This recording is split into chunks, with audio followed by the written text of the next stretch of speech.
Breaking news সেটি হচ্ছে বাংলাদেশের সাবেক প্রধানমন্ত্রী শেখ হাসিনাকে পুনরায় বাংলাদেশে ফেরানোর চেষ্টা চালাচ্ছে আপনার বাংলাদেশের সেনাবাহিনীর প্রধান ওয়াকার। আওয়ামী লীগ আপনারা নিশ্চিন্ত হন, সেনাবাহিনী এখন থেকে কর্তৃত্ব হাতে নিচ্ছে। গতকাল রাত্রিবেলা গভীর রাতে একটা মিটিং হয়, সেই মিটিং এ ছিলেন আমাদের অজিত ডোভাল এবং শেখ হাসিনা, আর এপারে ছিলেন আমাদের সেনাধ্যক্ষ যিনি আছেন ওয়াকারুজ্জামান, এবং তার সঙ্গে আরো দুজন, আমি সেই দুজনের নাম বলবো না। এই মার্চে শেখ হাসিনা চলে আসবে আপনাদের দেশে। সেনাপ্রধান জেনারেল ওয়াকারুজ্জামানের উপর নির্ভর করছে। ওয়াকারুজ্জামানের কিন্তু মোটামুটি গ্রুমিং কমপ্লিট হয়ে গেছে। ওনার মাথায় যা বোঝানোর ওনাকে বুঝিয়ে দেওয়া হয়েছে, এবার সামলাবেন উনি। ভারত থেকে শেখ হাসিনা ফিরছেন বাংলাদেশ। সম্মানিত দর্শক মণ্ডলী, সেনাপ্রধান ওয়াকারুজ্জামানের সহযোগিতায় পুনরায় দেশে ফিরে ক্ষমতা গ্রহণ করবেন সাবেক প্রধানমন্ত্রী শেখ হাসিনা, দাবি নেটিজেনদের। অপরদিকে জাতীয় নাগরিক পার্টি নামে ছাত্রদের নতুন একটি রাজনৈতিক দলের আত্মপ্রকাশ ঘটেছে, যা নিয়ে রাজনৈতিক মহলে চাঞ্চল্যকর পরিস্থিতির সৃষ্টি হয়েছে। আর এ সংক্রান্তই রাজনৈতিক অঙ্গনের বিভিন্ন প্রকার আপডেট নিউজ নিয়ে আজকের এই ভিডিওতে থাকছে বিস্তারিত প্রতিবেদন। তাই আজকের এই ভিডিওটি সব মিলিয়ে অত্যন্ত গুরুত্বপূর্ণ হতে যাচ্ছে। এক সেকেন্ড না টেনে ধৈর্য সহকারে পুরো ভিডিওটি দেখার জন্য আহ্বান করছি। আর একটি ছোট্ট রিকোয়েস্ট করছি, তা হলো যদি আপনি আমাদের এই চ্যানেলে নতুন দর্শক হয়ে থাকেন, অবশ্যই আমাদের এই চ্যানেলটি সাবস্ক্রাইব করে একটি লাইক দিয়ে পাশে থাকা বেল বাটনটি অন করে দিবেন। তাই আর কথা নয়, চলুন সরাসরি আমরা ভিডিওতে চলে যাই। সব জল্পনা কল্পনার অবসান ঘটিয়ে প্রকাশ্যে এলো বৈষম্য বিরোধী শিক্ষার্থীদের নতুন রাজনৈতিক দলের নাম। বিক্ষোভ আর হাতাহাতির মধ্যে আত্মপ্রকাশ করল নতুন সংগঠন গণতান্ত্রিক ছাত্র সংসদ।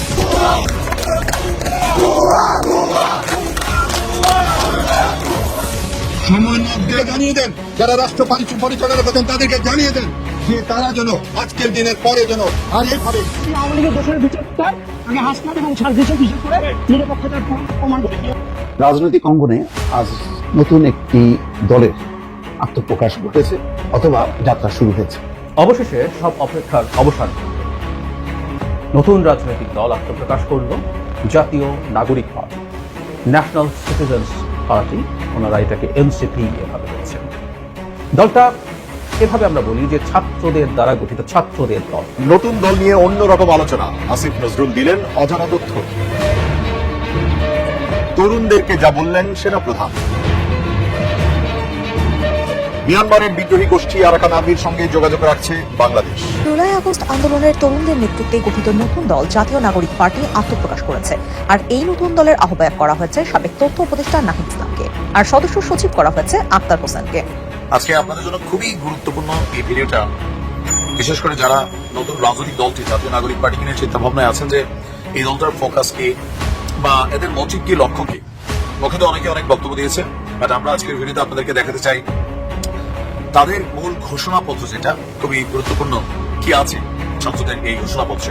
আসসালামু আলাইকুম দর্শক, নতুন একটা নিউজে আপনাকে স্বাগতম। প্রিয় দর্শক, ছাত্রদের নতুন রাজনৈতিক দলের আত্মপ্রকাশ নিয়ে সারা দেশে তোলপাড়। সেনাপ্রধান ও আসিফ নজরুলের গুরুত্বপূর্ণ বার্তা, আওয়ামী লীগকে পুনর্বাসন করা নিয়ে বিএনপিতে তোলপাড়ের ঘটনা ও প্রেক্ষাপট নিয়ে করা আমাদের আজকের ভিডিওটি খুবই গুরুত্বপূর্ণ।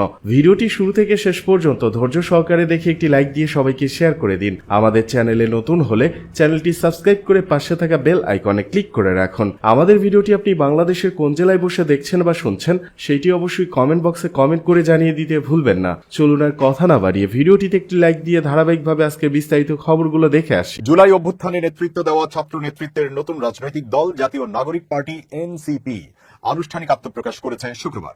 ছাত্র জনতার আন্দোলনে যেমন সব মত, পথ ও দলের নেতাকর্মীরা অংশ নিয়েছিলেন, সেই নেতাকর্মীদের একটা অংশ যুক্ত হয়েছেন নতুন দলে। ফলে বিভিন্ন রাজনৈতিক ধারা থেকে আসা ব্যক্তিরা যুক্ত হয়েছেন। বাংলাদেশে আদর্শ ভিত্তিক আলাদা আলাদা দল থাকলেও একই দলে সব আদর্শের সম্মিলন সেভাবে দেখা যায় না। আবার রাজনীতিতে দলগুলোর আদর্শিক বৈরিতাও প্রবল। জাতীয়তাবাদী থেকে শুরু করে ধর্মীয়, এমনকি রাজনীতিতে ধর্ম চান না এমন আদর্শের তরুণরাও আছেন নতুন দলে। নানা আলোচনার মধ্যেই দলটির ভেতরে যে এক ধরনের নেতৃত্বের দ্বন্দ্ব আছে, সেটাও প্রকাশ্যে এসেছে বিভিন্ন সময়। নেতৃত্ব নিয়ে দফায় দফায় সমঝোতা, মনোমালিন্য, সামাজিক মাধ্যমে পাল্টাপাল্টি কথা, লড়াই দেখা গেছে। অনেকেই মনে করেন ভিন্ন ভিন্ন আদর্শের লোকজন এক দলে আসার পর সেটা নতুন দ্বন্দ্বের কারণ তৈরি করতে পারে। রাজনীতি বিশ্লেষক জোবাইদা নসরিন মনে করেন, দল গঠনের পর যখন মাঠের রাজনীতি শুরু হবে তখন এই দ্বন্দ্ব নতুন চেহারায় হাজির হতে পারে। তিনি বলেন, এখানে যারা বিভিন্ন দলের ছাত্র সংগঠন করে আসা, তারা তাদের আগের দলগত আদর্শ বা দলীয় কর্তৃত্ব নতুন প্রতিষ্ঠা করার চেষ্টা করতে পারেন। এছাড়া দলটি যখন আস্তে আস্তে বড় হবে বা কর্মসূচি দেবে, তখন কিন্তু অন্য দলগুলো থেকে তাদের ভাবাদর্শিক লোকদের মাধ্যমে নতুন দলকে নিয়ন্ত্রণের চেষ্টা থাকলেও থাকতে পারে। এই আশঙ্কা কখনোই উড়িয়ে দেওয়া যাবে না, ফলে এটা তাদের জন্য একটা চ্যালেঞ্জ হয়ে আসতে পারে। তবে বিভিন্ন দল কিংবা মতের সম্মিলনকে সমস্যা নয়, বরং সুযোগ হিসেবেই দেখছেন নাগরিক কমিটির অনেকেই। সার্জিস আলম বলেন, বিভিন্ন দল মতের লোক যুক্ত থাকায় এটা বরং দলকেই সমৃদ্ধ করবে। তিনি বলেন, আমাদের আলোচনায় ডানপন্থী যেমন তেমনি বামপন্থী বা অন্যান্য ধারার চিন্তা ভাবনাগুলো আসে। অন্য কোনো রাজনৈতিক দলে এরকম বহু চিন্তা নেই, তারা একটি নির্দিষ্ট গণ্ডির মধ্যেই সীমাবদ্ধ থাকে। সেদিক থেকে দেখলে আমাদের এখানে ভিন্ন ভিন্ন চিন্তা আরো সমৃদ্ধ করে। সেখান থেকে যখন আমরা সিদ্ধান্ত নেই তখন সবাই সেটা সমর্থন করে, সুতরাং এটা কোনো সমস্যা না। কিন্তু আত্মপ্রকাশের আগেই আহ্বায়ক কমিটির নেতৃত্ব বাছাইয়ের প্রক্রিয়া নিয়ে প্রশ্ন এবং দ্বন্দ্ব, সেই দ্বন্দ্বে আবার নাগরিক কমিটির অন্তত 3 জন নেতার নতুন দলে না থাকার ঘোষণা শুরুর আগেই এক ধরনের সংশয় তৈরি করেছে। এর মধ্যেই সাবেক সমন্বয়কদের ছাত্র সংগঠনের আত্মপ্রকাশ ঘিরে যে বিভক্তি আর হাতাহাতি, সেটার পরে ছাত্রদের নতুন রাজনৈতিক দলের আত্মপ্রকাশ নিয়ে সারা দেশের মানুষের রয়েছে বিশেষ কৌতূহল। সেনাবাহিনী প্রধান জেনারেল ওয়াকারুজ্জামান বলেন, দেশের তরুণ প্রজন্ম একটি সুস্থ জাতীয় দেশ গঠনে ভূমিকা রাখতে পারে, তাই কক্সবাজারের নৈসর্গিক সৌন্দর্য বিশ্বব্যাপী সম্মানিত দর্শক মণ্ডলী, সেনাপ্রধান জেনারেল ওয়াকারুজ্জামানের সহযোগিতায় পুনরায় মার্চ মাসের ভেতরেই দেশে ফিরে আসবেন সাবেক প্রধানমন্ত্রী শেখ হাসিনা এবং তিনি নির্বাচনে অংশগ্রহণ করে ক্ষমতা দখল করে নেবেন, এমনটাই দাবি করছেন নেটিজেনরা। সত্যিই কি তাহলে দেশে ফিরে আসছেন শেখ হাসিনা?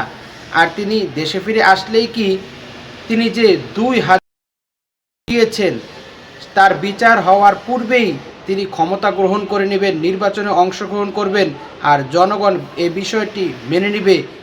বিষয়টা কি এতটাই সহজ হবে? অপরদিকে নতুন ছাত্রদের একটি রাজনৈতিক দলের আত্মপ্রকাশ ঘটেছে, যার নাম দেওয়া হয়েছে জাতীয় নাগরিক পার্টি। এ নিয়ে রাজনৈতিক মহলে বিভিন্ন প্রকার চাঞ্চল্যকর পরিস্থিতির সৃষ্টি হয়েছে।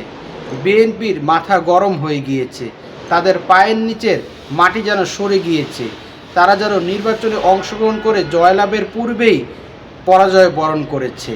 তাদের মাথায় এখন কি ঘুরছে? তাদের মাথায় শুধু এটাই ফিকির, এটাই চিন্তা যে কিভাবে তারা এই নতুন দলের কুৎসা রটনা করবে এবং তাদেরকে বিভিন্নভাবে জনগণের কাছে অপ্রিয় করে তুলবে এবং তাদের বিষয়ে জনমনে আতঙ্ক সৃষ্টি করবে এবং বিভিন্ন প্রকার সন্ত্রাসী কর্মকাণ্ডের মাধ্যমে বর্তমান অন্তর্বর্তীকালীন সরকার ও নতুন দলকে মানুষের কাছে অসম্মানের পাত্রে পরিণত করবে। এটাই যেন তাদের এখন একমাত্র লক্ষ্য হয়ে দাঁড়িয়েছে। তারা চায় আওয়ামী লীগের মতো একচেটিয়াভাবে নির্বাচনে জয়লাভ করতে এবং আওয়ামী লীগের মতো তারাও পুনরায় দুঃশাসন কায়েম করতে চায়, যার ফল আমরা দেখেছি এবং যার বিভিন্ন প্রকার প্রতিক্রিয়া আমরা ইতিমধ্যে রাজনৈতিক মহলে দেখেছি। প্রকাশ্যে চাঁদাবাজি, সন্ত্রাসী, টেন্ডারবাজি এবং আলেমদের বিরুদ্ধে বিভিন্ন প্রকার অসংলগ্ন মন্তব্য।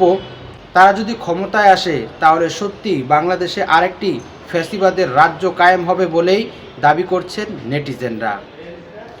সম্মানিত দর্শক মণ্ডলী, আজকের এই ভিডিও সম্পর্কে আপনার কি মতামত? অবশ্যই আপনার সেই মূল্যবান মতটি আমাদের কমেন্টস বক্সে জানাবেন। আর আজকের এই ভিডিওটি যদি আপনার ভালো লেগে থাকে অবশ্যই ভিডিওটি একটি লাইক দিয়ে শেয়ার করে দেবেন। আজ এই পর্যন্তই। সকলেই ভালো থাকবেন, সুস্থ থাকবেন, নিরাপদ থাকবেন এই আশা ব্যক্ত করে আজকের ভিডিও এখানেই শেষ করছি। আমিন ওয়া আখিরু দাওয়ানা আলহামদুলিল্লাহি রাব্বিল আলামিন। ওয়াসসালামু আলাইকুম ওয়া রাহমাতুল্লাহি ওয়া বারাকাতুহু।